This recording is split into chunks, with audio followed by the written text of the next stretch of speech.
BJP ఒక్కసారైతే ఆత్మవిమర్శ చేసుకోవాల్సి ఉంటుంది.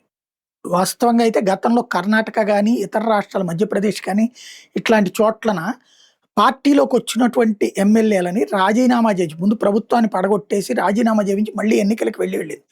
ఇప్పుడు 20 మంది తృణమూల్ కాంగ్రెస్ ఎంపీలు రెబెల్స్ అయినటువంటిది కావచ్చు, ఎన్డీఏకి మద్దతు ఇస్తున్నారు. అట్లాగే శివసేనకు సంబంధించిన వాళ్ళు షిండేకి గ్రూప్‌లో చేరిపోయారు.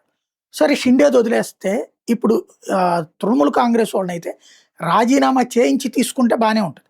లేకపోతే సమస్య. కానీ ఒకప్పుడు అటల్ బిహారీ వాజ్పేయిని దెబ్బతీయడం కోసం సోనియా గాంధీ చేసినటువంటి డ్రామాల్ని ఇక్కడ గుర్తు చేస్తున్నారు. గిరిధర్ గోమాంగో ఇష్యూ, అట్లాగే పార్టీ అక్కడ దెబ్బ కొట్టినటువంటి కుట్రలు. ఆ రోజున కంట తడి పెట్టుకున్నారు అటల్ బిహారీ వాజ్పేయి చెయ్యని తప్పుకు బలవుతున్నానని అన్నటువంటిది కూడా గుర్తు చేస్తున్నారు. కరెక్టే. కానీ ఇప్పుడు ఇలాగే చేస్తే వాళ్ళ పట్ల ఇప్పుడు కాంగ్రెస్ పట్ల ఎట్లాంటి వ్యతిరేకత వచ్చిందో అట్లాగే ఇప్పుడు బీజేపీ పట్ల కూడా ఒక నెగెటివ్ షేడ్ వస్తుందన్న సంగతి మర్చిపోతున్నారు.